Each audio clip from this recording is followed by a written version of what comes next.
शिवसेनेचे मुख्य नेते सन्माननीय एकनाथराव शिंदे साहेब यांच्या आदेशावरून महाराष्ट्र राज्यामध्ये झालेली अतिवृष्टी, शेतकऱ्याचं प्रचंड असं नुकसान, हे नुकसान असं आहे की कधीही भरून निघणार नाही।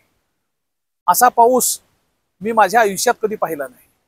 आज बरेचसे शेतकरी, वयोवृद्ध शेतकरी सांगतात की अशी अतिवृष्टी कधी झालीच नाही, एवढं शेतकऱ्याचं नुकसान झालेलं आहे।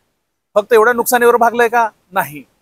आता शेतातलं तण काढणं, शेतातलं उभं पीक काढणं, सोयाबीनचं कसपट काढणं सुद्धा शेतकऱ्याला अवघड झालेलं आहे।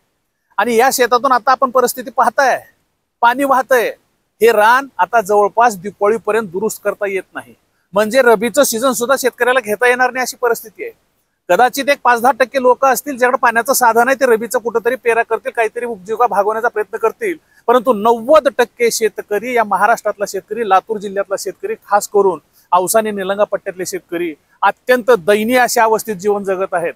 आणि म्हणून शिवसेनेचे मुख्य नेते आदरणीय एकनाथराव शिंदे साहेबांनी आम्हा तमाम शिवसैनिकांना दिलेला आदेश आहे, शेतकऱ्याच्या सोबत जावा, शेतकऱ्याच्या बांधावर जावा, शेतकऱ्याला धीर देण्याचा प्रयत्न करा। हे सरकार तुमचं आहे।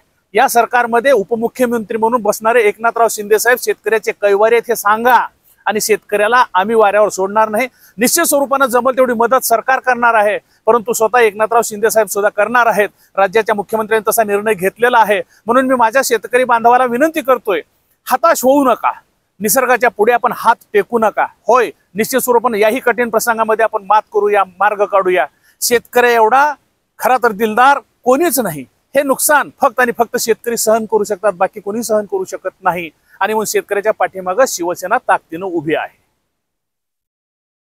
आज औसा तालुक्यातील जावळी, लांबजना, मोगरगा, मुगळेवाडी, किनी, खरोसा या गावांना भेटी देणार आहे। बऱ्याच भेटी झाल्या आहेत, बाकीच्या भेटी अजून शिल्लक आहेत।